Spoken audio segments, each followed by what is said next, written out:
Hello Space Fairies, welcome to Fan Art July, like video every day in July or veg but with different letters like F and A. The J can stay the same. Today I'm going to be fangirling over Cats, the animal, not the musical, although I do love the musical, but that's a different video. Oh, Chloe, you can't be a fan of cats, surely you just really like cats. You're right, I do really like cats, but also you're wrong because you can be a fan of cats. More to the point, I can be a huge fan of my cats. I've introduced you guys to the time of the zoo before, but after that came the Great Cat Dynasty, which is ongoing and actually started before the time of the zoo. I think what I'm trying to say is I've always had cats. Pookie and Minxie were the first, and they were my mum's cats from before I was born. Pookie, I'm told, used to be very sweet and affectionate and quiet. This is not the Pookie I ever met. The Pookie I met used to just randomly lash out at people who were walking past her. So much so that my brother and I often found ourselves trapped upstairs or downstairs because Pookie, the cat, was sleeping somewhere on the staircase and we were too scared to go past her. She was just so impressively grumpy. We don't know why. Well, we do have our suspicions, Gary. Right, so our garden was it was a slope with the garage at the top and our house at the bottom, and then the entire lawn was just diagonal. So Pookie liked to sleep in the garage at night, so when it was breakfast time, she would run from the top of the slope at the garage to the bottom of the slope and into the house. Except that side of our house was just this large sliding glass door, which Pookie, on every single occasion, forgot was a glass door and she'd just crash into it every morning. But my mum loved her unconditionally. Minxie was her younger sister and had a pedigree certificate, so she was a purebred tabby, and she was super shy and actually was really sweet, and she had this adorable little birthmark on her nose. But I actually have very few memories of Minxie because she was so quiet and I was so young when she was around. But I know she liked to sleep in my mum's cupboard, and she had a meow that was completely silent, like she'd open her mouth and nothing would come out. Everyone in my family just often reflects that Minxie was beautiful and lovely and they loved her. And then there was Gizmo. Gizmo at first confused us simply by how much he looked like Pookie. So a few years later, we went to the local RSPCA centre to, and I quote,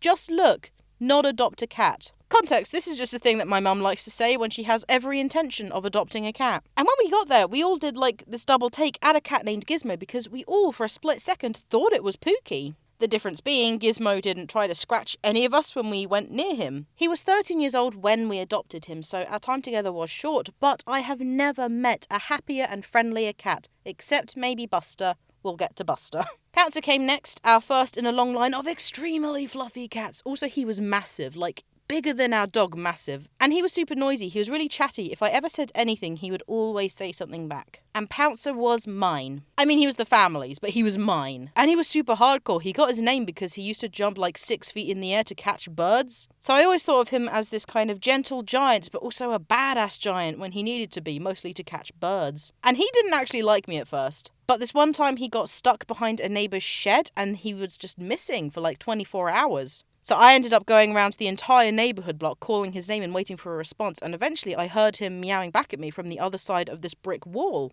But the neighbours who the shed and the brick wall belonged to were on holiday, and I wasn't just going to leave my cat there, so I started kicking a hole in the brick wall until there was enough of a gap for me to climb through and get Pouncer away from behind the shed. So I basically trashed someone's wall, broke into their garden to rescue my cat, but I feel like most people would do the same, and after that we became completely inseparable. And he was the cat you read Tumblr posts about. He knew when I was sad, and he would just lay draped around my shoulders quietly until I felt better. So Pouncer was mine. Meanwhile, on the other side of the world in New Zealand, other cats began joining the family, as my mum now lived there, and within a month of moving into her new home, she went to the local SPCA to just have a look, not adopt a cat. First came Kitty. Her actual name was Chloe, which when I first visited was exactly as confusing as you might imagine. So she started being called Kitty instead, and Kitty was such a princess. She was dainty and ladylike and also incredibly cheeky. She was a huge fan of that game that most cats play where she asks to go outside and then immediately asks to come inside and then immediately asks to go outside and just repeat until nightfall. And she was also infamously bad at going to